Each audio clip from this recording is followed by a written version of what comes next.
Ya, slide-nya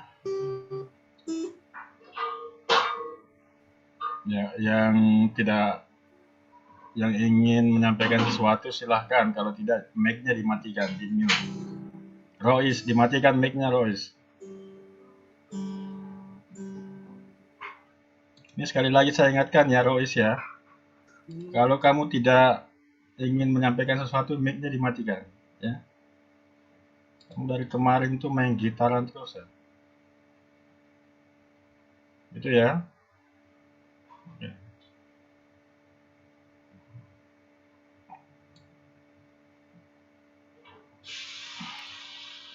Ya, ini slide-nya bisa terlihat di tempat kamu.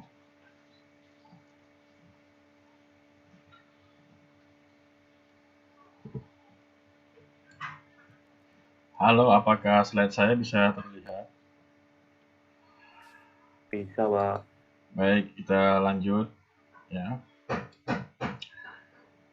Nah, sebagaimana diatur, kita tahu bahwa desa sekarang ini sudah mendapatkan perhatian yang lebih luas dari pemerintah sejak tahun 2014 ya, setelah dibuatnya Undang-Undang Desa Nomor 6 Tahun 2014.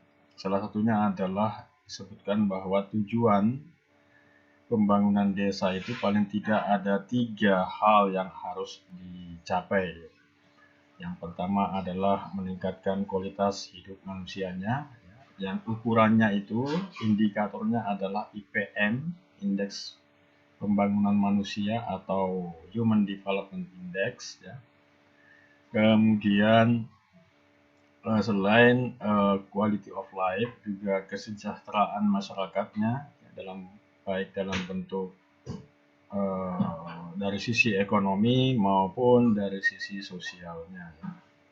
Kemudian yang lain yang seringnya kita bahas beberapa kali adalah penanggulangan kemiskinan, karena kita tahu bahwa di Indonesia khususnya tingkat kemiskinan itu tertinggi adalah di pedesaan ya. Inilah yang menjadi target daripada pembangunan di desa untuk saat ini. Nah, bagaimana cara mencapainya? Tentu saja ya, harus melalui tahapan perencanaan, kemudian pelaksanaan dan pengawasan. Nah, perencanaan desa nanti kita akan bahas pada topik berikutnya. Juga demikian juga dengan pelaksanaannya, yang biasanya dimulai dari MUMDes, Musdes ya, musyawarah desa dan seterusnya.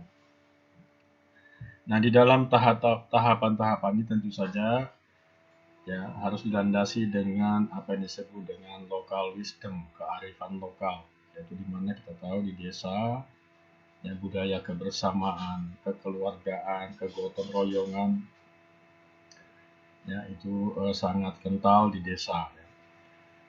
Nah, kemudian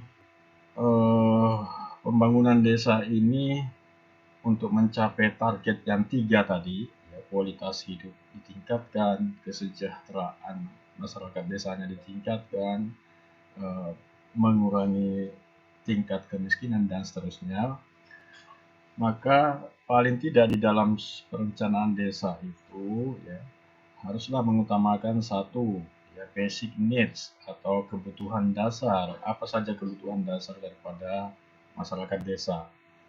Beberapa diskusi sudah kita lakukan bahwa yang terpenting adalah kesehatan dan pendidikannya. Itu yang pertama. Yang kedua barulah kemudian infrastruktur di desa itu. Ya, entah itu jalannya, entah itu jembatan, irigasinya, ya, dan lain sebagainya. Oke, sarana dan prasarana desa itu ya, jadi infrastruktur baik itu dalam bentuk fisik maupun dalam bentuk peralatan yang dibutuhkan di desa itu. Nah, barulah kemudian kita mesti mendata potensi ekonomi yang ada di desa itu, ya, mengembangkan potensi ekonomi lokal.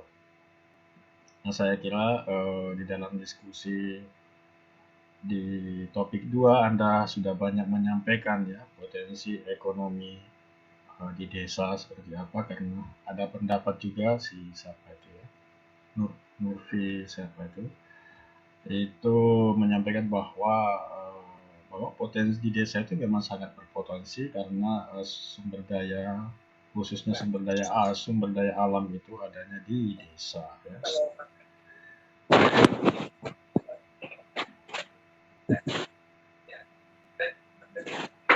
Dimatikan dulu mic-nya itu ya. Kemudian ya pemanfaatan sumber daya alam dan lingkungan hidup yang sustainability, yang berkelanjutan. Nah, meskipun kita tahu bahwa di desa itu memang terdapat bentang alam istilahnya, itu bentang lingkungan dan bentang manusia ya, sumber daya alam dan sumber daya lingkungannya. Namun demikian kadang-kala tidak dimanfaatkan dengan baik ya, bahkan banyak yang investor asing yang masuk atau investor dari luar desa itu. Sebagai contoh misalnya kalau Anda membaca berita 2-3 minggu yang lalu di mana itu di Tuban sana ya, itu lahan tanahnya dijual, lalu kemudian mereka mendapatkan ganti rugi, uangnya kemudian dibelikan mobil ya, hampir semua penduduk di desa itu yang berjumlah sekitar 200 penduduk rumah tangga itu beramai-ramai untuk membeli mobil. Ini untuk saat ini memang masih baik, tapi kita tidak tahu ke depannya kehidupannya seperti apa ya. Itu kemudian tujuan daripada pembangunan desa tidak lain adalah menjadikan desa yang mandiri, kuat, maju, dan demokratis. Nah, perlu dipahami bahwa ada perbedaan antara desa membangun dan membangun desa. Ya. Kalau desa membangun itu, desanya itu sendiri, sedangkan membangun desa itu adalah membangun kawasan perdesaan. Baik, selanjutnya pada slide berikutnya, beberapa pengertian tentang kawasan pedesaan ini. Tadi sudah saya sampaikan bahwa diatur di dalam Undang-Undang Nomor 6 Tahun 2014 tentang kawasan pedesaan. Disebutkan di situ bahwa kawasan pedesaan itu merupakan kawasan yang mempunyai kegiatan utamanya adalah pertanian. Pertanian di sini termasuk juga perikanan. Pengelolaan sumber daya alam, ya, di mana kawasan tersebut terdapat permukiman perdesaan. Ya. Ada beberapa wilayah desa di situ. Ya. Kemudian ada pelayanan jasa pemerintahan, pelayanan sosial, dan tentu saja aktivitas ekonomi. Kemudian dilanjutkan di dalam pasal 83 Undang-Undang Desa itu bahwa pembangunan desa, perdesaan, kawasan perdesaan itu adalah pembangunan antar desa. Ya, jadi ada lebih dari satu desa, ya. Ada 2 atau lebih desa yang saling bekerja sama untuk membangun desanya. Desa-desa ini haruslah saling bertetangga, harus saling berbatasan. Itu dan pembangunan kawasan perdesaan ini haruslah ditetapkan oleh peraturan bupati atau wali kota. Ya. Tentunya bupati, kalau wali kota ya tidak ya. Nah, inilah yang dimaksud dengan pengertian pembangunan kawasan perdesaan. Jadi sekali lagi intinya adalah lebih dari satu desa, ya, 2 atau lebih desa yang bekerja sama untuk membangun wilayahnya. Oke, kita lanjut pada slide berikutnya. Cakupan daripada pembangunan perdesaan, kawasan perdesaan ini ada beberapa yang memanfaatkan wilayah desa masing-masing. Misalnya saja menghubungkan antara satu desa dengan desa yang lain. Kemudian meningkatkan pelayanan satu pintu, ya, jadi 2 atau 3 desa itu, ya pelayanan masyarakatnya hanya satu tempat saja, ya, misalnya pembuatan KTP, itu hanya satu pintu saja. Kemudian juga pembangunan infrastruktur, misalnya saja pembangunan jembatan antar desa itu untuk menghubungkan satu sama lain. Nah, berikutnya adalah pemberdayaan masyarakat desa. Ya. Nah, cakupan yang lain itu haruslah membuat rencana tata ruang kawasan pedesaan. Jadi mana yang diperuntukkan, kawasan yang diperuntukkan untuk pemukiman, mana kawasan yang diperuntukkan untuk bisnis, ya. Sebagaimana gambar yang ada di slide di mana tadi itu di LMS tadi ya. Mana kawasan yang diperuntukkan untuk kegiatan sosial ya, untuk desa-desa yang bekerja sama itu. Seterusnya, kalau kita menggabungkan dari amanah undang-undang tentang cakupan pembangunan desa itu, maka bisa kita jadikan satu bentuk infografis ya. Jadi bahwa cakupan pembangunan desa tidak lain tujuannya adalah mempercepat dan meningkatkan kualitas pelayanan, pengembangan ekonomi antar desa, dan tentu saja pemberdayaan masyarakat desa. Dan yang paling utama adalah meningkatkan juga kualitas SDM desa tersebut. Oke. Kemudian di dalam secara teoritis bisa kita gambarkan ya, suatu pendekatan pembangunan desa maupun kawasan perdesaan itu ya. Tadi sudah saya singgung, ada desa membangun, juga ada istilah membangun desa. Membangun desa. Membangun desa itu adalah pembangunan kawasan perdesaan. Kalau desa membangun itu adalah satu desa yang melakukan pembangunan. Oke.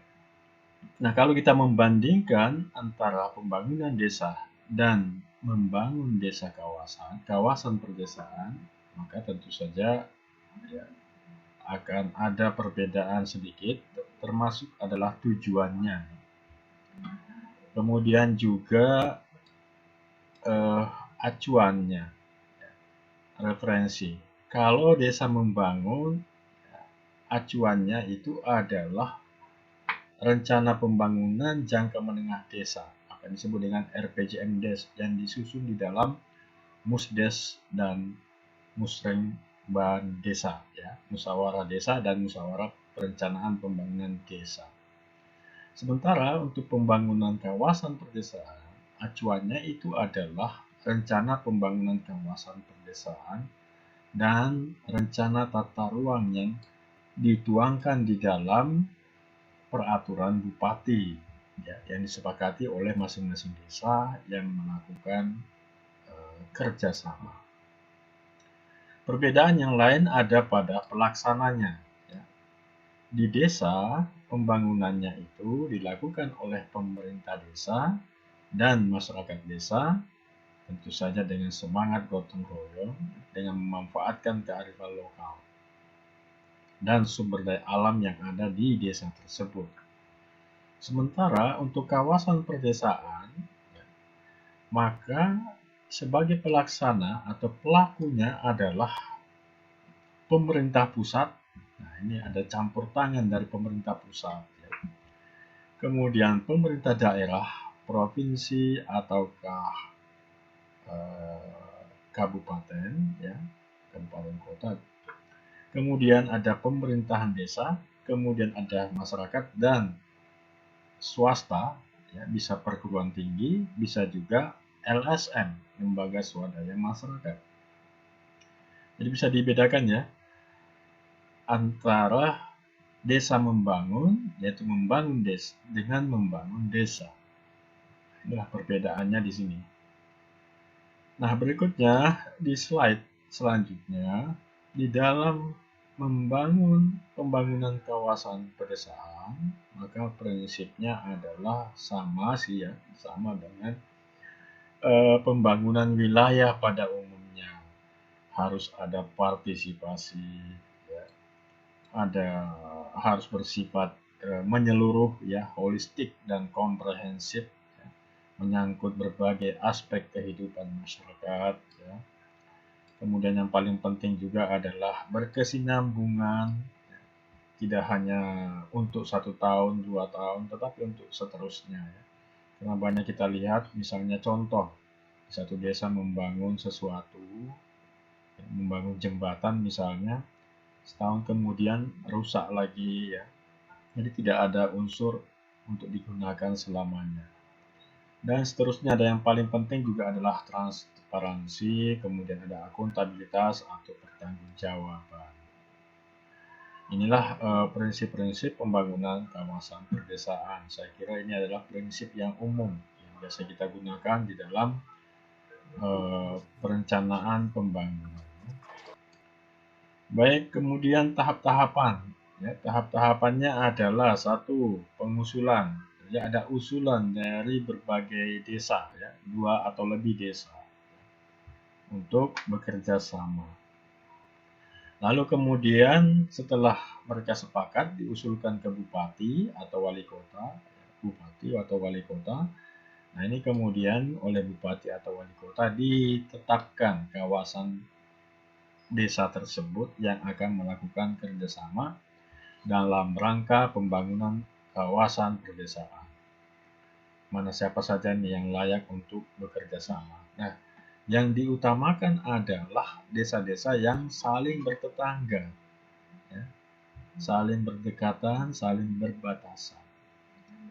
Nah, barulah kemudian setelah desa-desa itu ditentukan, ya, yang akan melakukan kerjasama itu, barulah kemudian dibuat master plan-nya atau perencanaan pembangunan kawasan pedesaan atau master plan.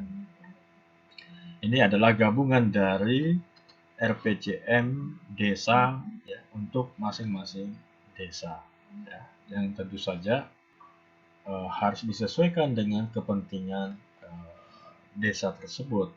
Ya. Kemudian setelah itu barulah diterbitkan peraturan bupati.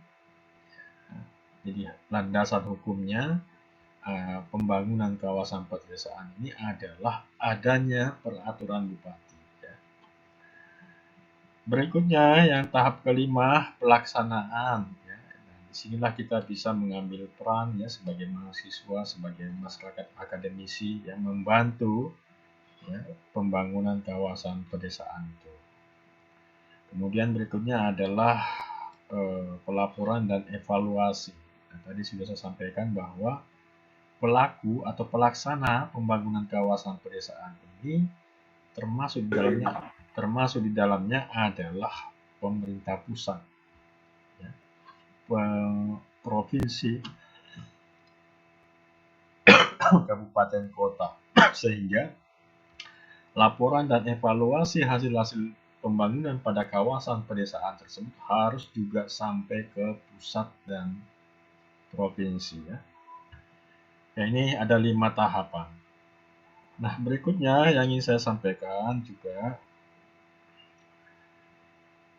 pembangunan kawasan pedesaan dalam konteks kerjasama antar desa. Sekali lagi bahwa yang dimaksud dengan pembangunan kawasan pedesaan itu adalah pembangunan atau kerjasama antar desa, khususnya desa-desa yang bertetangga, ya, untuk melakukan pembangunan ya, di kawasan mereka ya, di kawasan desa tersebut.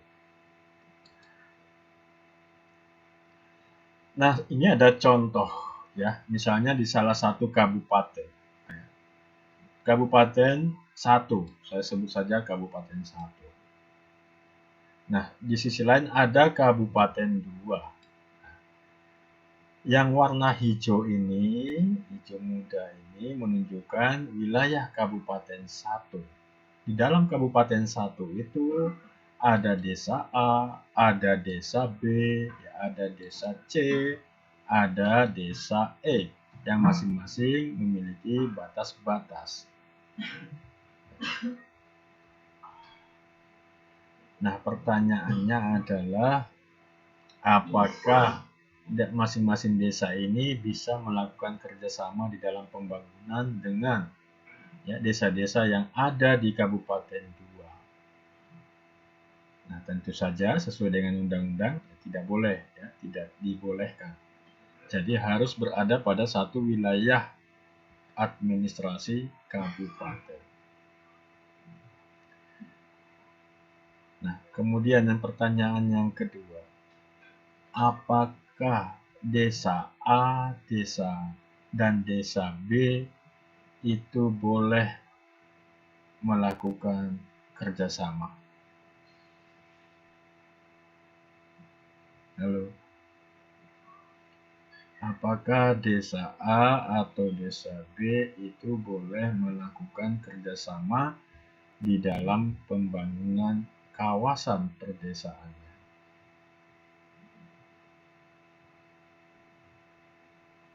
Halo, Boleh, Pak. boleh ya? Boleh, Pak. Boleh. Ya, boleh.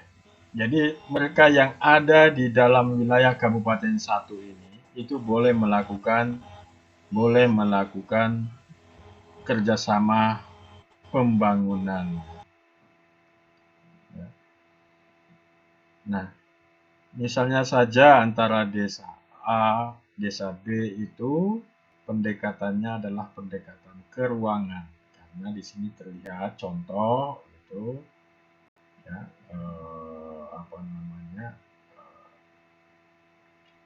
berbatasan wilayahnya, daerahnya itu berbatasan dengan desa A. Demikian juga dengan desa C dan desa E. Jadi yang menjadi pertanyaannya adalah daerah atau wilayah yang menjadi kawasan perdesaan itu tentu saja tidak semua wilayah masing-masing desa. Jadi sudah saya sampaikan, contoh misalnya membangun jembatan untuk menghubungkan satu desa dengan desa yang lain. Berarti hanya pada pembangunan jembatan itu saja yang menjadi kawasan pedesaan. Nah, contohnya di dalam gambar ini, yang menjadi kawasan pedesaan itu adalah yang berada pada batas-batas wilayah masing-masing desa. Jadi bukan berada pada wilayah desa tertentu, tetapi berada pada masing-masing perbatasan wilayah desa masing-masingnya. Sebagai contoh yang saya tandai warna merah itu. Itulah kawasan perdesaan. Sudah dibangun dibangun kantor bersama, dibangun BUMDes bersama, dibangun pasar bersama, dan seterusnya. Jadi tidak keseluruhan wilayah desa. Nah, sehingga kita simpulkan bahwa pembangunan kawasan perdesaan disesuaikan dengan kewenangan masing-masing level pemerintah dan pemerintah provinsi. Nah, di sini adalah level pemerintah kabupaten yang punya kewenangan. Oke, saya kira sudah bisa ditangkap apa yang dimaksud dengan kawasan perdesaan.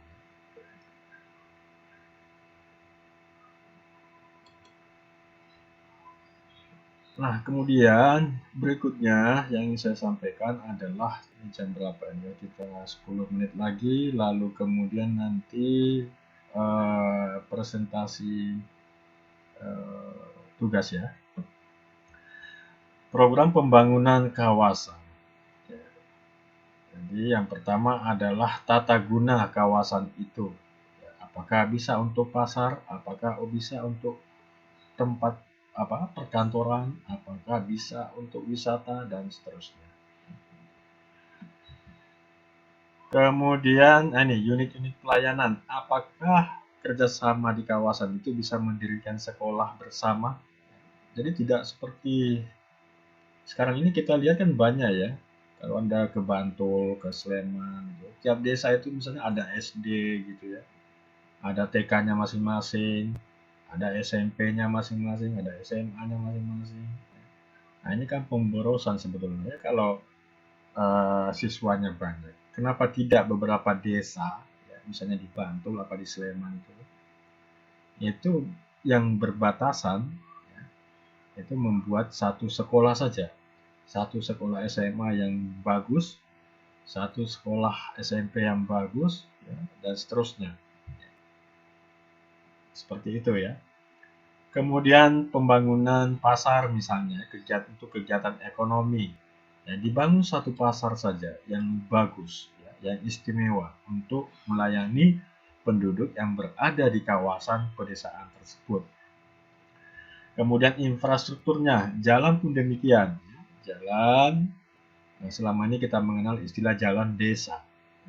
Mestinya berbagai desa itu kerjasama lalu membangun jalan, membangun irigasi bersama, atau membangun jembatan yang menghubungkan satu desa dengan desa yang lain. Demikian juga dengan pelayanan administrasi. Tadi saya sudah sampaikan, one stop service. Dibuat satu tempat saja, ya, satu pelayanan, satu atap, gitu ya. Yang kita sebut dengan sistem informasi terpadu. Yang melayani desa-desa yang ada yang saling melakukan kerjasama itu. Nah, saudara sekalian, kenapa kok ini penting? Penting, ya, perlu diundang-undangkan, perlu ada landasan hukumnya, ya, kerjasama pembangunan kawasan pedesaan ini. Kenapa? Karena desa itulah wilayah otonomi yang paling absolut.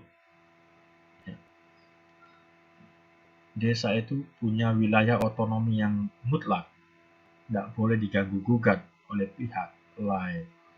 Di awal kuliah sudah saya sampaikan bahwa kabupaten, kota, provinsi, ya, bahkan nasional pun, negara ini pun itu tidak punya kewenangan sebetulnya terhadap wilayah-wilayah yang ada di negara ini, ya. Yang punya penduduk, yang punya tanah itu adalah desa. Oleh karena itulah di dalam pembangunan kawasan pedesaan ini harus ada landasan hukumnya, ya. Harus ada kesepakatan, ya, karena masing-masing desa punya kewenangan mutlak atas wilayahnya. Baik, itu yang terkait dengan pembangunan kawasan pedesaan, ya. Selanjutnya pada slide berikutnya, kerjasama antar desa ini bentuknya seperti apa, nanti bisa dilihat. Seterusnya, ya, ini tadi saya sampaikan bahwa, ya, pembangunan kawasan pedesaan itu haruslah dalam kerangka hukum, ya, harus ada landasan hukum. Tidak boleh antar kepala desa saja melakukan omong-omong, ayo kita kerjasama, tidak boleh, ya. Harus diketahui oleh pemerintah kabupaten, pemerintah provinsi, dan juga sampai ke pemerintah pusat, karena ini sangat riskan, ya. Baik, oke, ini undang-undangnya, ya, silakan nanti Anda bisa cermati, ya. Perencanaan daripada desa,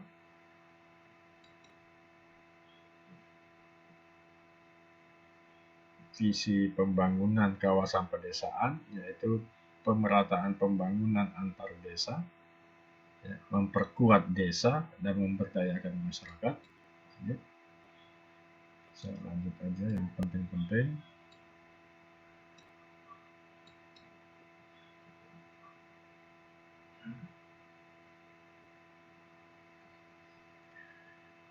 Ya, pembangunan kawasan pedesaan tadi sudah saya sampaikan melibatkan pemerintah pusat, provinsi, kabupaten, kota, dan pihak ketiga. pihak ketiga ini bisa termasuk kita, ya, termasuk kalangan perguruan tinggi. Jadi pelakunya, aktornya ada 4.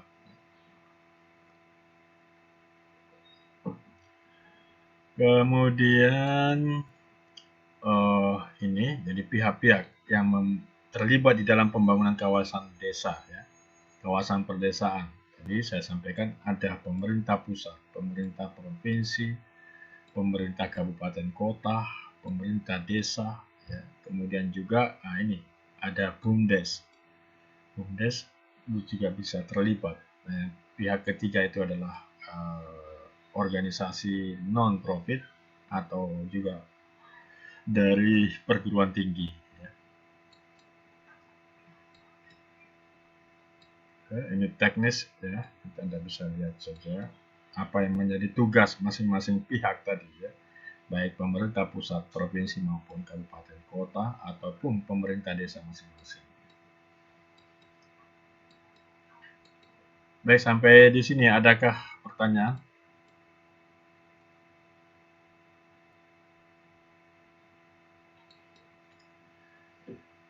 Oke, ada yang perlu saya jelaskan lebih jauh? Silakan. Yang punya desa. Belum, Pak. Ya. Oke. Pak, mau nanya, izin bertanya, Pak. Ya, dengan siapa ini? Sebentar. Ainul. Ya, silakan. Iya, Pak. Ya, silakan Ainul.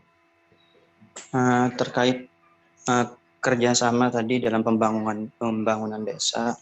Ya.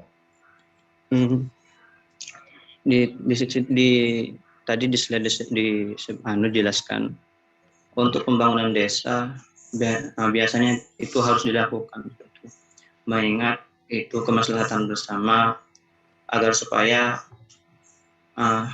pembangunan di desa itu rata seperti itu. Intinya seperti itu. Yang saya tanyakan nih kebanyakan, Pak, mungkin kalau di kota-kota seperti Jogja nggak tahu saya.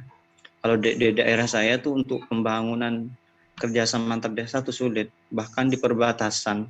Yang mungkin itu yang biasanya itu ada pembangunan tuh juga ada, Pak. Malah yang desa satu dan desa satu yang lainnya itu saling, ya anggaplah saling apatis, mementingkan desanya sendiri, terus desanya itu pun di desanya sendiri tidak rata. Nah, apakah dari pemerintah yang melibatkan 4 tadi tidak ada rancangan untuk itu, Pak? Apakah dari desanya sendiri yang harus melaporkan, atau dari pemerintahnya yang sendiri itu harus ada seperti itu? Ada apanya maksudnya, Ainul? Ada perencanaan dari skema perencanaan pemerintah yang harus dilakukan oleh pedesaan, atau pedesaan sendiri yang melaporkan pemerintah untuk merencanakan bekerjasama dalam pembangunan tersebut, seperti itu, Pak. Ya, betul, ya. Jadi tadi sudah saya tekankan bahwa yang punya otonomi absolut itu, ya, yang punya kekuasaan absolut itu di negara ini adalah desa. Banyak orang tidak tahu memang. Kita selalu memandang ke atas, memandang nasional, ya, presiden, gubernur, dan lain sebagainya. Tapi sesungguhnya yang punya kekuasaan absolut itu adalah kepala desa atau desa, ya, masyarakat desa. Tadi sudah saya sampaikan bahwa yang punya penduduk, yang punya sumber daya alam, yang punya tanah itu desa. Ya. Ya. Pemerintah pusat itu nggak punya apa-apa sebetulnya. Provinsi juga nggak punya apa-apa. Kabupaten kota pun nggak punya apa-apa. Jadi yang ujung tombaknya itu adalah desa. Nah, inilah yang kemudian membuat beberapa desa itu punya ego, ya, punya ego sektoral seperti yang disampaikan Ainul tadi. Ya. Aku ini punya saya, ini punya saya, ini punya saya.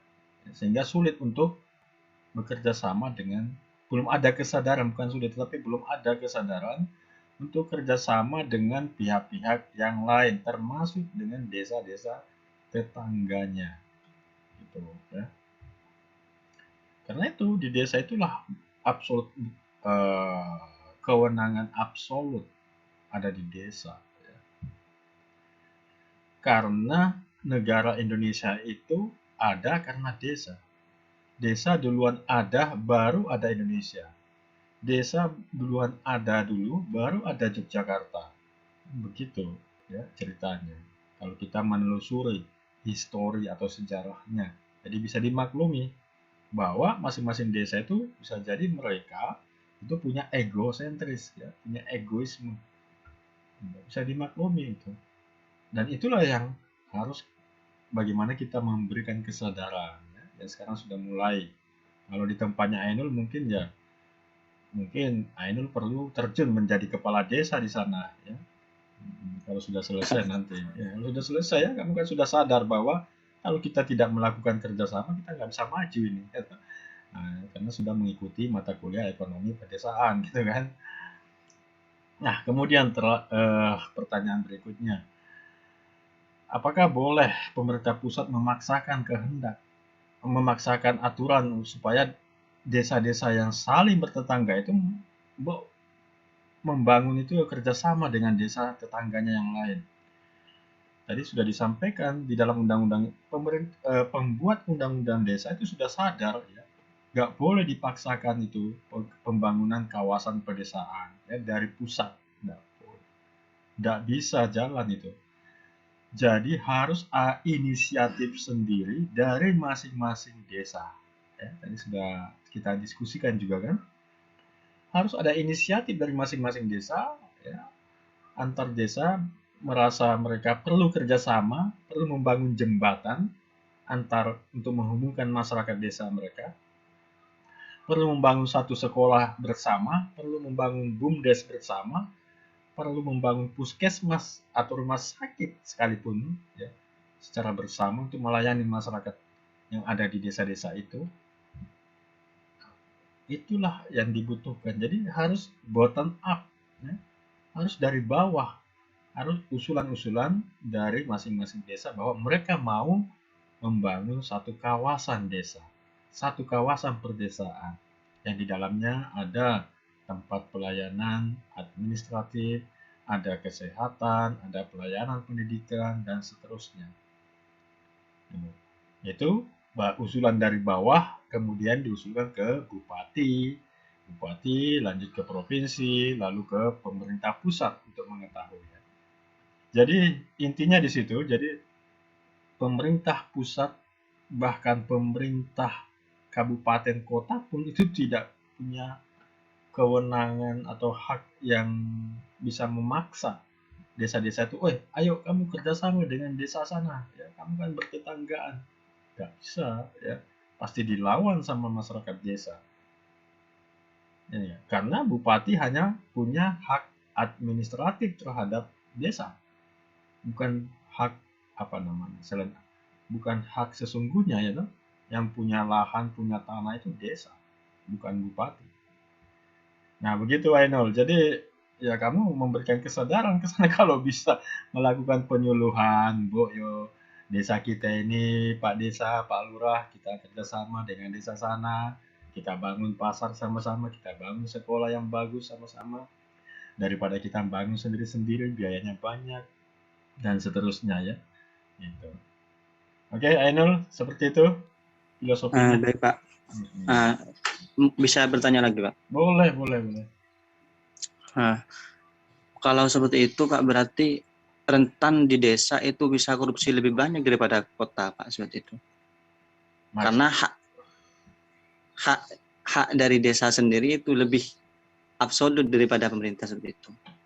Karena gini Pak, sebelumnya saya agak bukan meneliti sih, melihat nih di desa-desa tuh kebanyakan pembangunan yang tidak jelas, dibangun apalagi digusur, dibangun kembali, seperti itu Pak. Terus peran dari kita sebagai mahasiswa untuk menyadarkan mereka kepala desa ini kan kebanyakan kalau di daerah-daerah terpencil tuh kepala desanya sendiri itu bukan pendidikan Pak, seperti itu. Bahkan titel mereka aja tuh nun sewu ini banyak yang membeli, seperti itu. Soalnya sulit untuk kita sendiri yang mungkin tidak terlalu dipandang oleh mereka itu langsung terjun terhadap mereka, seperti itu. Untuk menyadarkannya itu bagaimana Pak? Ya. ini Pak, ada di satu daerah tertentu, apalagi kalau udah politik seperti pemilihan kepala desa itu tuh, bahkan itu sampai ada pembunuhan seperti itu Pak. Nah ini yang ditakutkan seperti itu. Ya, betul. Itu banyak kasus ya seperti itu. Jadi tadi masalah korupsi, iya betul. Kan banyak tuh kepala desa yang sudah ditangkap ya. Ya kan mereka merasa bahwa dapat dana desa itu uangnya kepala desa gitu kan ya. Karena mereka merasa punya kewenangan mutlak. Padahal itu kan historinya. Kita sudah menjadi satu negara ini, negara yang punya hukum ya, harus ditaati dan seterusnya ya. Kan seperti itu. Tapi kan masih banyak kepala desa yang merasa setelah dia menjadi kepala desa dia punya kekuasaan mutlak ya, di desa itu, untuk desa itu. Tapi untuk hanya di desa itu kekuasaan mutlaknya memang. Nah, itu yang dipahami seperti itu sekarang ini. Itu. Ya, sehingga mereka ya gampang melakukan korupsi dan seterusnya. Itu. Kan banyak tuh kasus-kasus itu. Dapat dana desa malah beli mobil untuk kepala desanya. Tapi juga ada desa-desa yang sudah maju ya. Khususnya desa-desa yang ini menyambung pertanyaan masalah pendidikan tadi. Khususnya memang desa-desa yang dipimpin oleh yang muda-muda ya. Sebagai contoh desa di mana itu yang disebut desa miliarder, yang apa namanya kantor desanya itu Tuban. bukan satunya lagi di daerah sana di situ Bondo apa dekat-dekat situlah ya, Gresik apa ya itu kepala desanya anak muda ya, anak muda. Terus yo koyo seniman gondrong gitu, banyak tatonya gitu. Ya, tapi kan dia kan sudah terkontaminasi dengan perkembangan zaman ya toh. Nah, sehingga dia desanya maju gitu ya, menjadi desa miliarder. Nanti videonya saya tunjukkan nanti. Saya pasang di ini. Bahkan kantor desanya itu seperti istana ya, ngalah-ngalahin kantornya bupati gitu ya. Itu saya jadi ini inovasinya muncul itu karena masih anak muda ya. Kemudian salah satu desa di Kalimantan juga, kalau kamu ikut webinar dulu kita tentang desa, itu tahu nggak? Itu luar biasa di sana ya. Saya lupa nama desanya.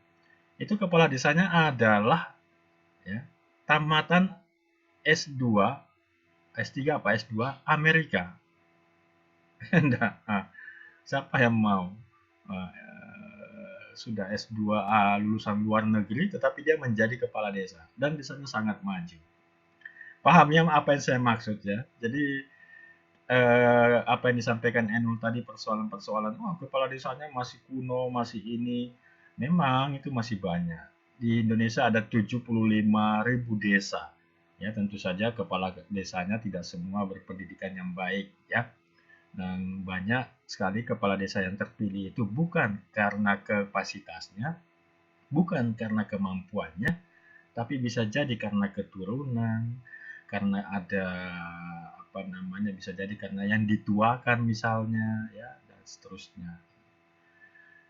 Nah, itulah saya kira tadi saya mendukung kalau kamu mau menjadi kepala desa ya di tempatmu itu. Nanti kita menjadi tim suksesnya karena memang dibutuhkan sekarang di desa itu potensinya sangat banyak itu, sehingga mindset masyarakat itu harus dirubah ya.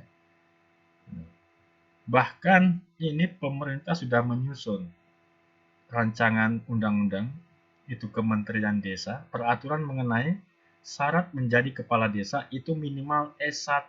Saya kira tidak lama lagi akan diberlakukan. Tapi itu untuk daerah tertentu mestinya. Kalau di pelosok ya susah ya.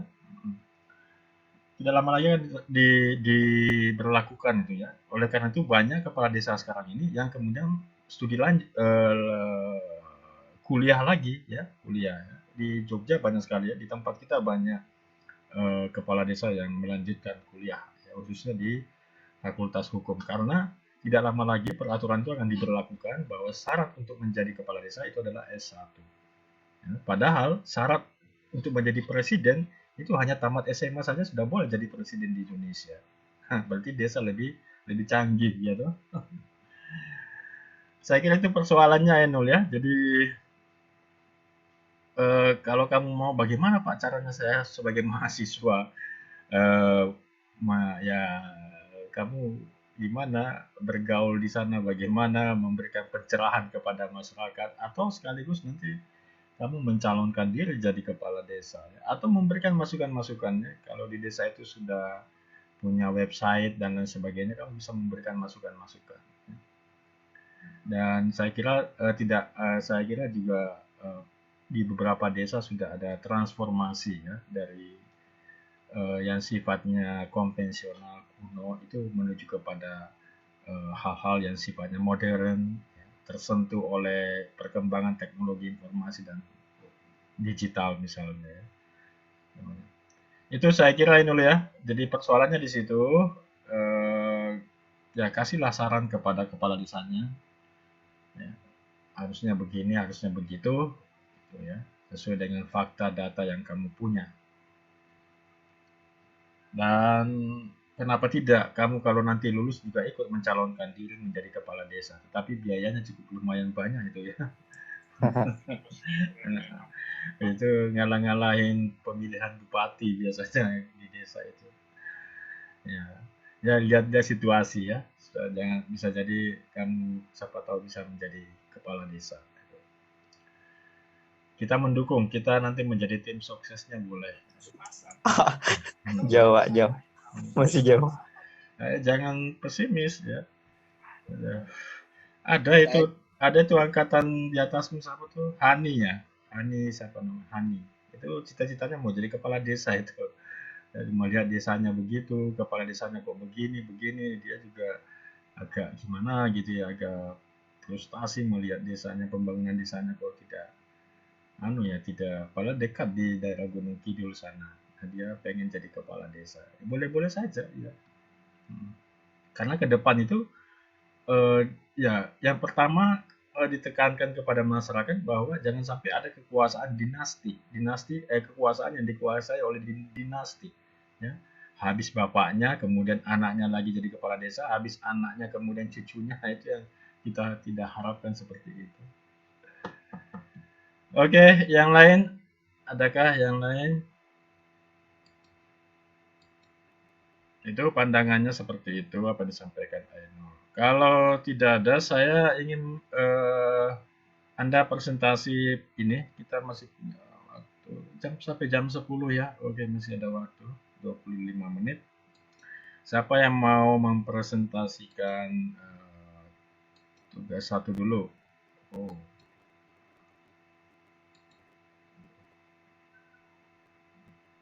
ini supaya saya bisa memberikan nilai. LMS-nya bisa kelihatan di tempat kamu? Bisa, Pak. Iya, Pak, bisa. Bisa ya. Oke, ini topik satu ya. Saya belum ngasih nilai karena Anda belum mempresentasikan. Saya acak saja.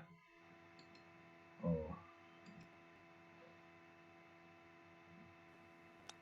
Mungkin diurut, Pak, pembahasannya, Pak.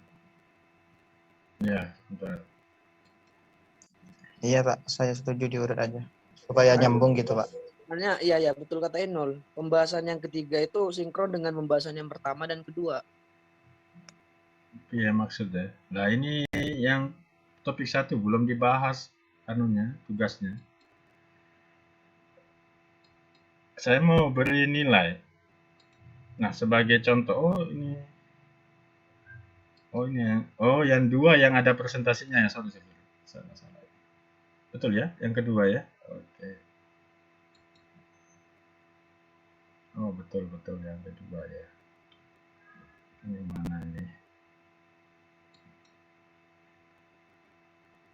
1, 2.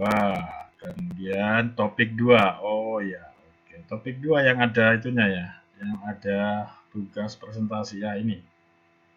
Ya. Iya, Pak. Ada 19 yang sudah memasukkan. Jadi untuk mendapatkan nilainya saya harus ini. Nah,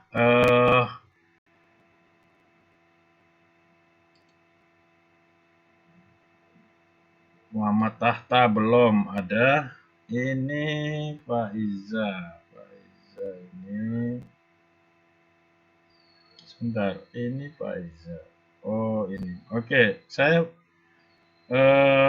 nah ini makanya kalau nggak pakai JPEG susah munculnya di sini. Saya muncul aja dulu. Yang pakai JPEG ada kayaknya.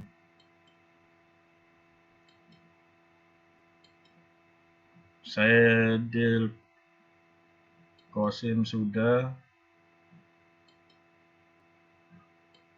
Aduh. Hasani belum ngumpul ya, saya ingatkan untuk dikumpulkan. Siapa yang pakai itu? Ah, ini ada yang pakai GPO mesin ya. Aduh, sayangnya terbalik ini mesin.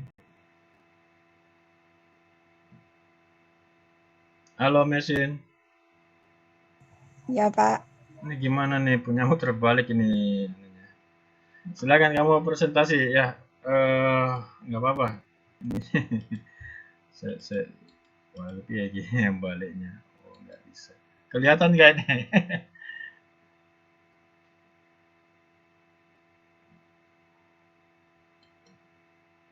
Ini kelihatan nggak punyamu? Iya, kebalik sih, Pak, bacanya. Ya udah silakan kamu, nggak apa-apa. Saya sambil nengok. Silakan aja. Akselerasi pembangunan desa yaitu saya baca punya saya sendiri aja ya, Pak. Iya. Kamu jelasin aja.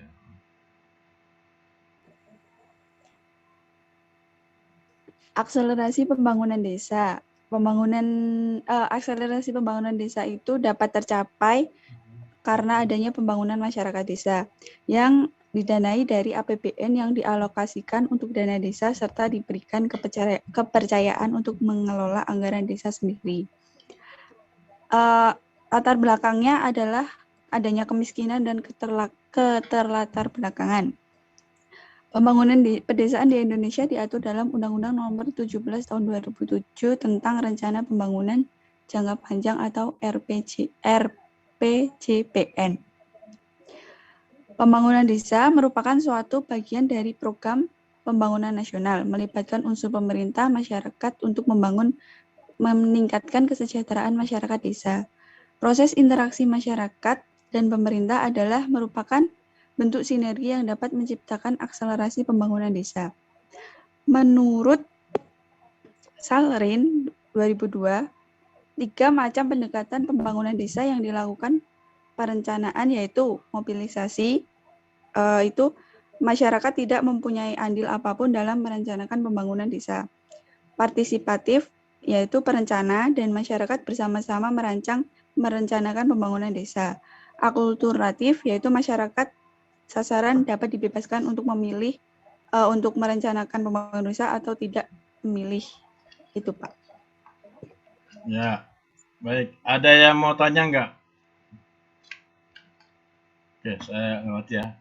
Ini jadi kamu buat semacam infografis ya, jadi poin-poin pentingnya saja harus ditampilkan ya. Dan apa yang disampaikan oleh Mesin ini kelihatannya kok materi lama ya. Kok ada 2007 tadi, lalu ada tidak melibatkan masyarakat, padahal sekarang prinsipnya harus ada partisipasi masyarakat. Oke, tidak apa-apa.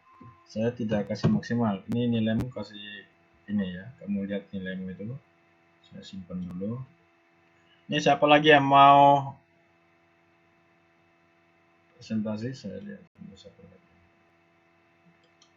Wah, ini pakai ini. Aku, Pak, aku. Siapa ini? Siapa ini? Aku. Ya siapa?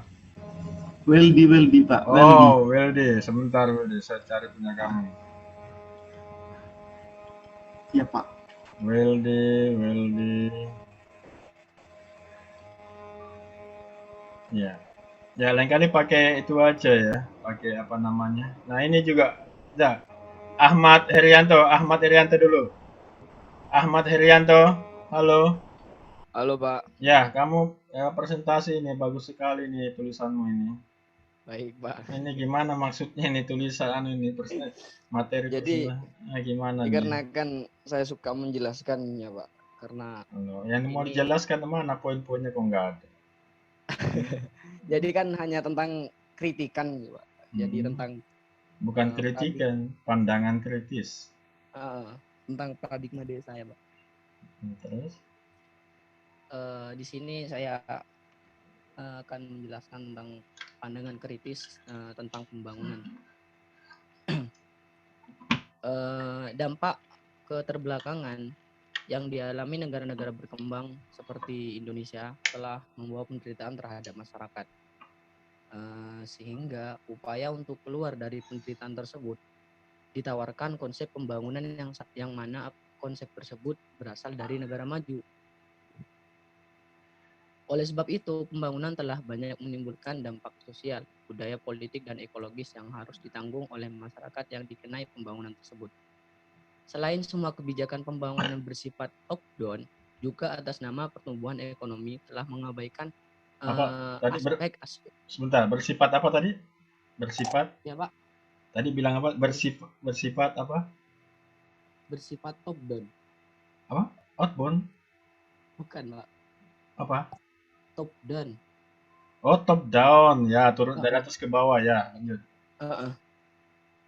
Iya. Jadi pembangunan telah menempatkan masyarakat, terutama kaum perempuan, sebagai objek pembangunan misalnya. Jelas terlihat dalam kebijakan program keluarga berencana. Oleh karena itu, secara paradigmatik, teori pembangunan diadopsi sepenuhnya dari konsep pembangunan di negara-negara maju. Dengan sendirinya, indikator-indikator pembangunan pun menggunakan parameter negara-negara maju tersebut. Bahkan, saat pertumbuhan ekonomi dijadikan tulang punggung keberhasilan pembangunan, praktik pembangunan ini telah menggunakan kepercayaan pada ilmu ekonomi yang bebas budaya, dengan sendirinya netral seperti itu. Resiko yang ditanggung pembangunan dengan titik pandang ini sejak pembangunan direncanakan hingga saat ini masih menyisakan persoalan yang rumit secara sosial, ekonomi, politik, budaya, dan ekologis. Dengan mencermati tanda-tanda kegagalan pembangunan dan dampaknya terhadap masyarakat di negara-negara berkembang seperti negara kita khususnya, maka pembangunan desa diperlukan adanya kajian ilmiah yang bersumber dari disiplin ilmu pengetahuan tertentu, bahwa salah satu disiplin ilmu yang diharapkan memberi kontribusi dalam pelaksanaan pembangunan adalah disiplin ilmu sosiologi. Permasalahan pembangunan yang muncul mulai dari perencanaan, pelaksanaan, evaluasi, sampai manfaat pembangunan menuntut suatu ilmu pengetahuan yang lebih mendalam, antara lain adalah sosiologi pembangunan, yang belakangan ini dikenal mengalami perkembangan sesuai dengan tuntutan pembangunan sendiri. Nah, dari peristiwa tersebut saya juga dapat menarik kesimpulan bahwasanya negara yang sedang berkembang seperti Indonesia tidak bisa independen. Kenapa saya mengatakan seperti itu? Karena sudah jelas negara kita ini menganut konsep barat. Akhirnya dampak yang kita rasakan di situ tidak ada kesejajaran. Mereka negara maju, kita negara berkembang. Sumber daya manusia mereka berkualitas seperti itu. Jika dibandingkan dengan kita, sebenarnya perihal ini sering saya sampaikan bahwasanya kecacatan mental atau pola pikir masyarakat negara berkembang seperti Indonesia ini karena faktor pendidikan yang rendah. Pemerintah terus memperhatikan pembangunan tanpa mereka sadari bahwa hal yang lebih dikedepankan itu masalah pendidikan. Mereka menganggap bahwa kemiskinan itu sebagai masalah mendasar. Jadi pemerintah harus ada suatu perencanaan yang sinkron dengan objek pembangunan tersebut. Selesai masalahnya. Meskipun tidak selesai, mungkin sedikit ringanlah apa yang menjadi kesenjangan negara kita selama ini. Mungkin itu penjelasan saya terkait pandangan kritis pembangunan, Pak. Mungkin dari teman-teman ada pertanyaan atau tambahan atau tambahan yang lainnya seperti itu. Ya, bagus ya, Ahmad Rianto, penjelasannya bagus. Ya, jadi saya kira saya mengusulkan di dalam kurikulum angkatan 2020, tapi kamu nggak dapat ya. Mata kuliah sosiologi, ya, tadi disampaikan oleh Herianto ya, bahwa harus dilihat juga dari sisi sosiologinya, ilmu sosiologi, tidak hanya dari sisi ekonominya. Tapi mungkin Anda tidak dapat itu mata kuliahnya karena saya kurikulum 2020 ya, saya mengusulkan supaya dimasukkan mata kuliah sosiologi itu. Ya. Nah, memang penting bagi kita yang jurusan ilmu ekonomi ini untuk memahami pembangunan tidak saja dari sisi ekonominya ya, tapi juga dari sisi sosiologinya. Bagus, terima kasih Mas Rianto. Baik, Pak. Untuk Sama-sama, Pak. hanya saja ini saya tidak maksimal nilaimu karena kamu harus belajar membuat satu infografis ya. Jadi misalnya pandangan kritis tentang pembangunan, kamu kasih contoh misalnya latar belakangnya apa, tadi kamu di awal sudah menyebutkan latar belakangnya ya. Baik, Pak. Lalu anunya apa, bukan seperti ini ya, aku penjelasan ini poin-poinnya ya. Jadi kamu belajar Iya, belajar Pak. Iya, Pak. ya, belajar meanukan apa namanya, dari apa yang kamu ketahui, poin-poinnya kamu gambar dalam bentuk skema seperti ini ya. Iya, Pak. Oke deh. Saya mikir seperti ini kemarin, Pak. Ya. Ya udahlah, judulnya aja nanti saya lebih baik ngejelasin aja. Iya, penjelasannya bagus sekali, penjelasan Iya. kamu. Hanya saja ini kan Terima kasih, Pak. ini tidak maksimal saya kasih nilai ini sebagai pemicu kamu, penyemangat supaya lebih bagus lagi ya. Oke. Ya, terima kasih, Pak. Oke. Baik, berikutnya. Nah, Pak mau nambahin. Ya, siapa ini? Nah, Enol yakin terkait tadi yang dijelaskan oleh Saudara Herianto ini sangat bagus sekali. Ya. Artinya apa? Bahwasanya pemerintah itu jangan hanya fokus dalam pembangunan saja, tapi bukan jangan cuma fokus pada pembangunan ekonominya saja kan, tapi pada sumber dayanya aja. Seperti kita mengetahui bahwasanya sejarah mengatakan ketika Jepang dibom oleh Amerika, mereka setelah dibom, mereka yang dicari bukan siapa saja prajurit yang masih ada, akan tapi apakah siapa saja guru-guru yang masih ada, seperti itu, Pak. Jadi SDM itu perlu, Pak, bukan cuma pembangunan, seperti itu. Terima kasih. Ya, betul. Terima kasih, Enol. Ya, betul ya. Jadi saya bolak-balik mengatakan bahwa human capital itu ya SDM yang harus diutamakan, human capital itu ya. Jadi betul tadi sejarah Jepang misalnya, Jepang itu ketika dibom kan habis, bom atom itu menghancurkan Jepang, tetapi kaisarnya kemudian menyampaikan kepada pembantu-pembantunya, para menterinya, hanya 3 pertanyaan. Ada berapa pendidik, guru atau dosen yang masih ada di negara kita, lalu ada berapa hakim ya, lalu yang ketiga ada berapa dokter yang tersisa. Jadi yang paling penting memang itu adalah pendidikan dan kesehatan ya toh. Kemudian untuk supaya adil maka hukum juga harus selalu ditegakkan. Itu yang disampaikan oleh Kaisar Hirohito waktu itu ya. Kalau kita tidak, kalau kita apakah anak cucu saya masih bisa menjabat wali kota, gitu-gitu ya. Baik, saya tampilkan punyanya Wildy. Apa ini?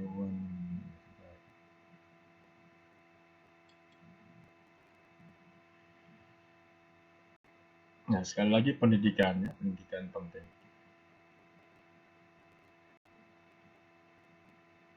Oke.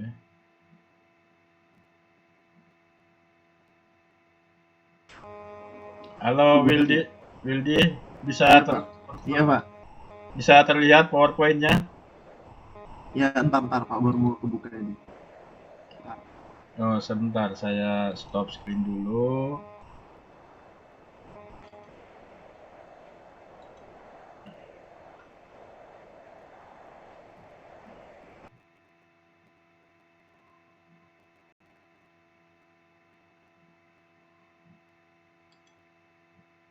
Ya, sebentar.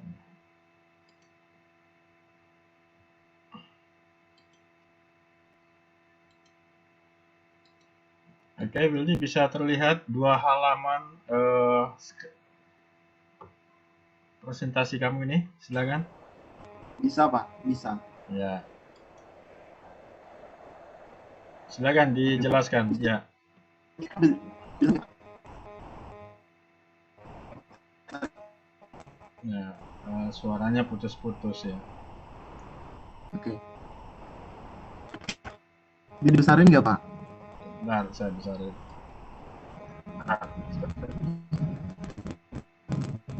Udah?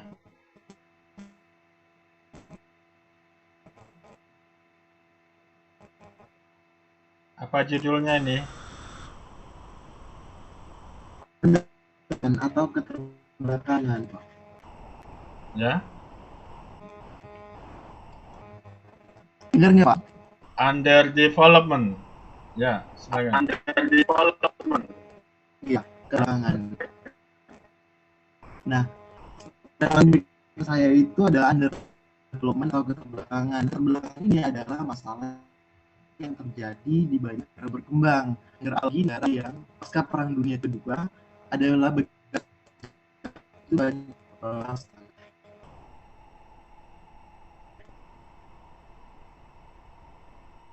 Ya,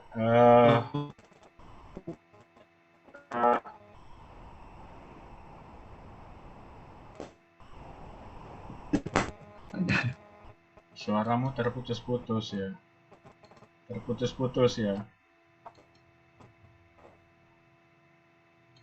Jadi jaringanmu yang kurang bagus kayaknya ya.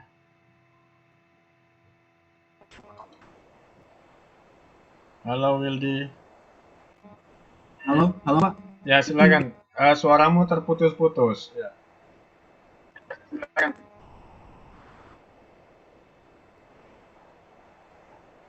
Oke Pak. Pelan-pelan Pak. Bisa nggak? Ya, masih putus-putus.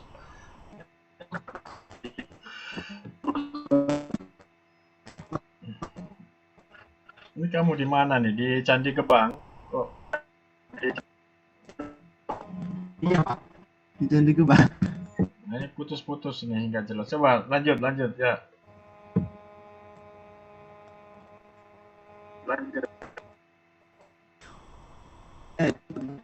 Terbelakangan apa ada peluk. Nah, under development ini adalah masalah yang terjadi di banyak negara berkembang.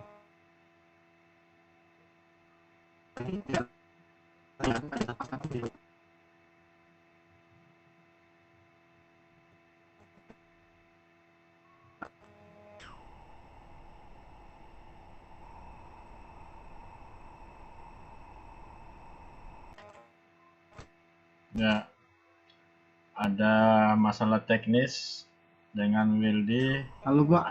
Iya, hilang. Suaranya hilang. Kedengaran nggak? Apa ganti pakai HP? Iya. Ke yang lain dulu Pak. Yang lain. Yang lainnya, ya oke. Yang lain.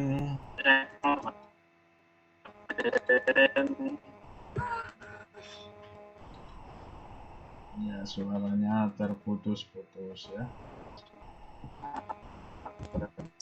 Ketua kelas, Pak, ketua kelas. Siapa itu ketua kelasnya? Mbak Faiza. Oh, Faiza ya. Sebentar. Faiza. Bentar, Faiza. Mana Faiza?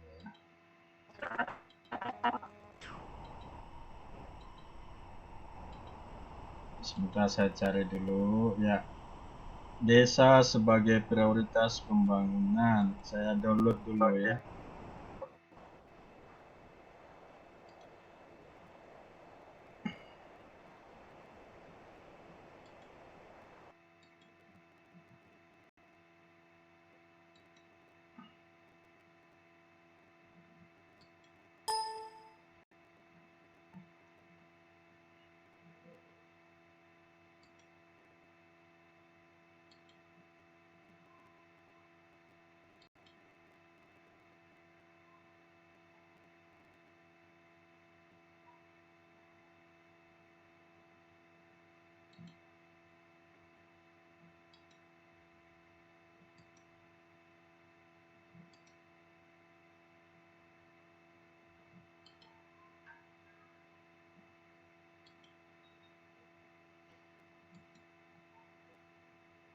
Oke, apakah bisa terlihat Faiza? Iya, Pak. Ya, oke. Kelihatan. Kelihatan. Saya slideshow dulu. Ya. Apa itu? Oh, wow. Ya, silakan.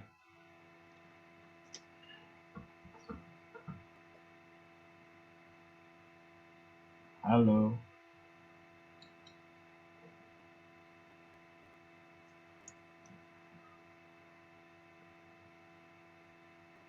Langsung ini, Pak. Ya, langsung udah kan? Ya.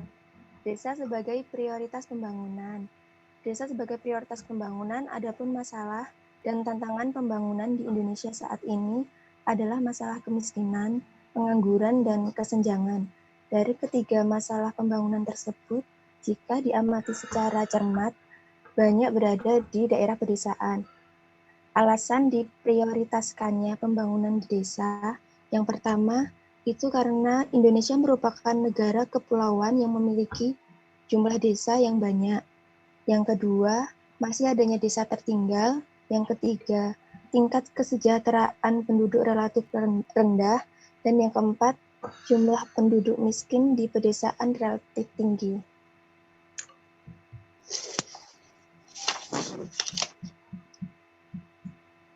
Terus selanjutnya, pemerintah terapkan 4 program prioritas untuk tingkatkan produktivitas desa. Keempat program itu, yang pertama Prukades, itu pengembangan produk unggulan kawasan pedesaan. Terus program yang kedua itu membangun embung air desa, embung desa.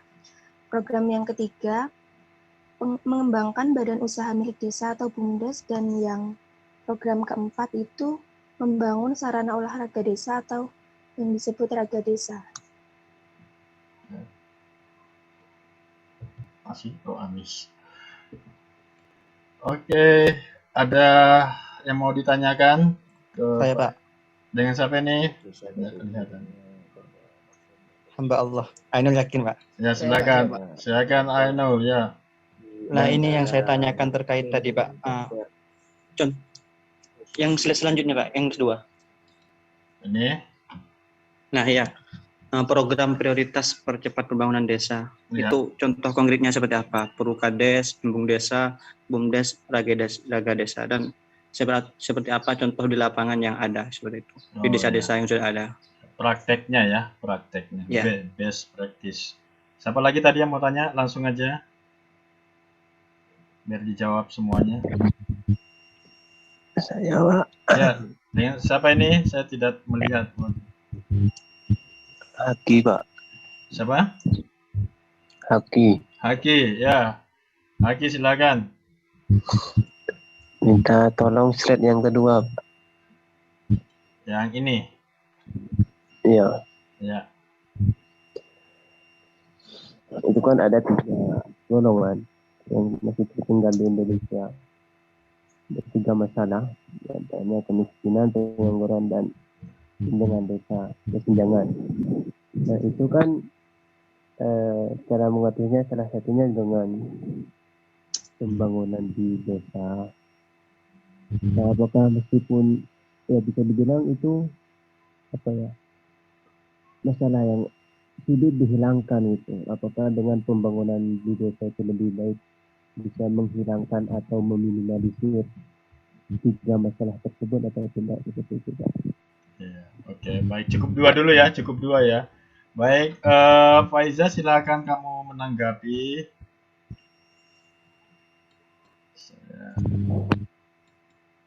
Silakan Faiza. Saya mau menjawab yang punyanya Ainul dulu. Ya.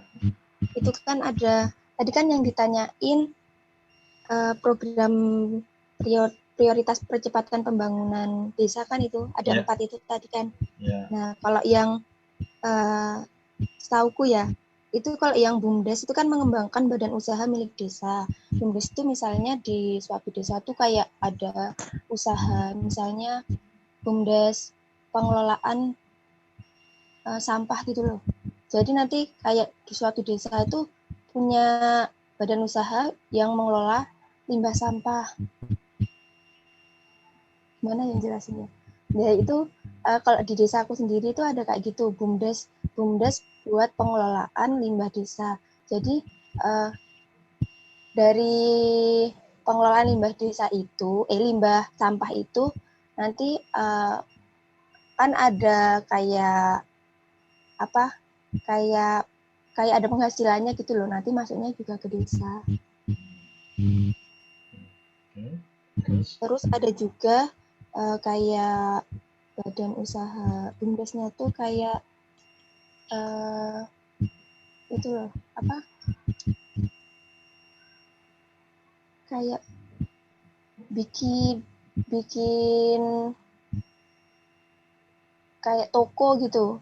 Ya. Kayak toko kan gimana ya jelasnya? Kayak toko gitu loh. Jadi BUMDesnya tuh dibagi jadi banyak. Jadi kayak ada toko, terus ada kayak BUMDes pengelolaan itu sampah. Terus kalau yang Raga Desa itu kayak penyediaan tempat. Jadi biasanya kalau setiap desa itu kan kayak punya gor gitu kan, kayak gornya itu nanti bisa dipakai kayak kalau ada acara-acara besar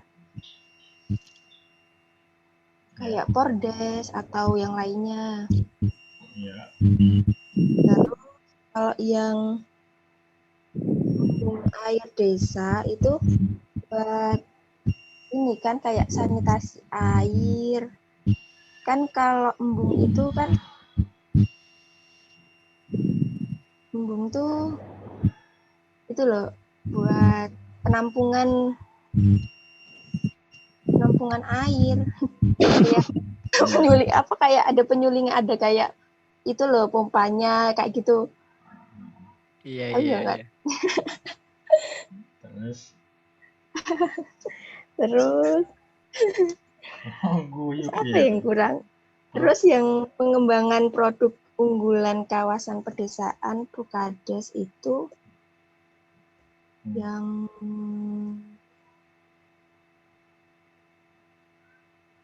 apa itu? Bentar, Pak. Produk unggulan. Produk unggulan.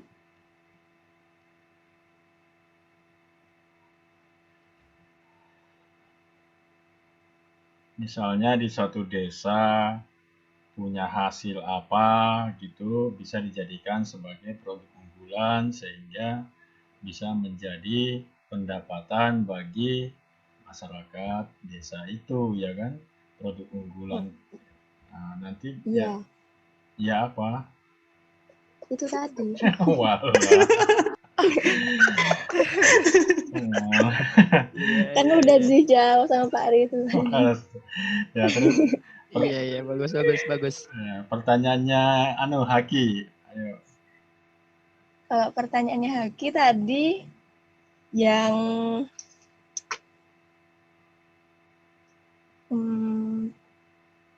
yang mana terlupa. Haki. Ulangi pertanyaan, ulangi. Haki, apa pertanyaanmu tadi yang slide kedua? Itu yang masalah kemiskinan, apa itu kesenjangan dan lain-lain itu, Pak.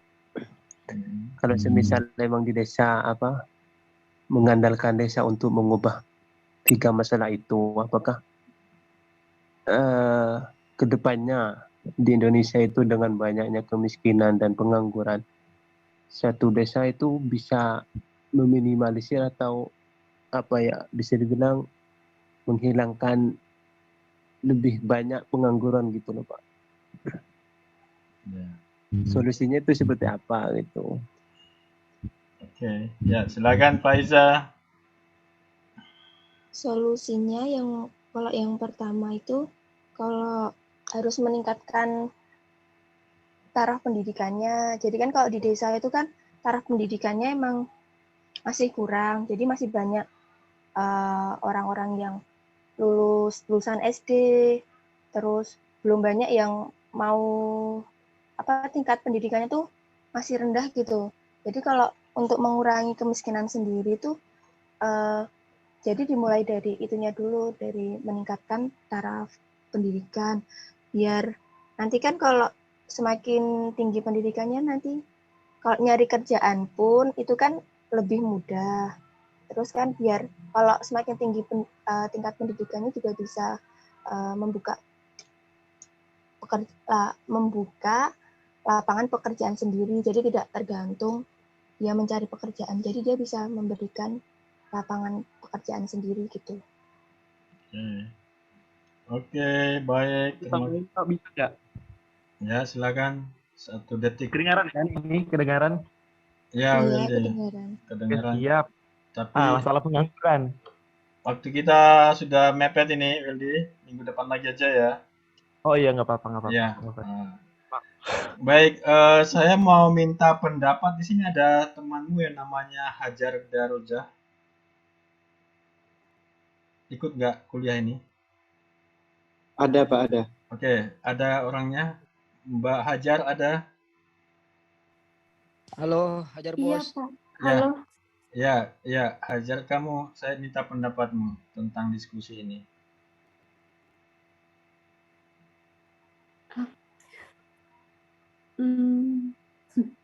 Yang lain dulu deh, Pak. Ya, karena saya lihat diskusinya di forum itu bagus kamu kalimatnya. Pandangannya bagus. Ya. Kamu sudah kerja ya, Hajar ini ya? Belum. Belum. Semata-mata sebagai mahasiswa ya? Iya. Ya, oke. Oke, baik. Karena waktu kita mepet ya, kita sudah lewat 3 menit. Dan nanti masih ada kuliah ya. Saya mencoba sedikit menambahkan tadi. Jadi yang pertama BUMDes ya. Jadi kita nanti akan fokus ke BUMDes ya. Nanti Anda ini dosen-dosen EP sudah mengikuti TOT ya, Training of Trainer. Nanti akan Anda di TOT juga untuk ikut mendampingi BUMDes ya. Kita sudah akan bekerja sama dengan beberapa BUMDes. Sekarang ini ada 12 di daerah Mlese, Klaten ya. Kemudian nanti di Bantul ada sekitar 40 BUMDes dan nanti kita akan melibatkan mahasiswa untuk ikut mendampingi sehingga kamu punya pengalaman nanti ya soal bagaimana mengelola BUMDes. Jadi BUMDes ini gampangannya kamu membayangkan BUMN, Badan Usaha Milik Negara, seperti misalnya Garuda, Pertamina gitu ya. Itu. Jadi BUMDes itu mirip dengan BUMN. Jadi BUMDes itu nanti punya usaha-usaha ya yang ada di desa itu ya. Ada potensi desa apa misalnya tadi dicontohkan ini nampaknya kok sampah di sini banyak ya. Bagaimana kalau kita kelola ya bisa diuangkan itu sampah itu. Itu bisa dikelola oleh BUMDes. Jadi BUMDes nanti memiliki beberapa usaha ya. Dia menjadi holding company ya, membawahi beberapa usaha. Bisa dalam bentuk PT, bisa dalam bentuk CV, dan lain sebagainya. Nah, dari hasil itulah kemudian BUMDes akan mendapatkan pendapatan, ya, lalu laba dalam bentuk pendapatan, kemudian nanti itu menjadi PADes, ya, pendapatan asli desa. Gitu. Nah, itulah salah satu cara untuk bagaimana supaya mensejahterakan masyarakat di desa dan mengurangi kemiskinan. Ini terkait dengan pertanyaannya Haki tadi ya. Jadi apa yang disampaikan tadi Faiza untuk 4 program tadi itulah salah satu cara untuk mengurangi kemiskinan ya, mengurangi kesenjangan di desa itu. Nah, tinggal memang bagaimana masyarakat antusias daripada masyarakat desa itu di dalam merespon 4 program pemerintah tadi. Itu sebenarnya 4 program tadi itu 2 tahun yang lalu sebetulnya ya itu diluncurkan gitu ya. Nah, dari segi kesehatan tadi ada pengadaan sarana olahraga dan seterusnya ya. Itu saya kira yang bisa kita diskusikan pada kesempatan ini. Untuk selanjutnya materi presentasi bisa Kalau bisa tulis tangan aja ya, supaya nanti kamu terbiasa berpikir langsung gitu. Baik, terima kasih atas perhatiannya semua. Kita akhiri sampai sini karena waktunya sudah lewat 5 menit. Ya. Kita jumpa lagi untuk sesi-sesi pertemuan berikutnya. Terima kasih, selamat siang semuanya. Salam sehat. Assalamualaikum warahmatullahi wabarakatuh. Selamat siang. Waalaikumsalam warahmatullahi Waalaikumsalam wabarakatuh. warahmatullahi wabarakatuh. Terima kasih. Iya.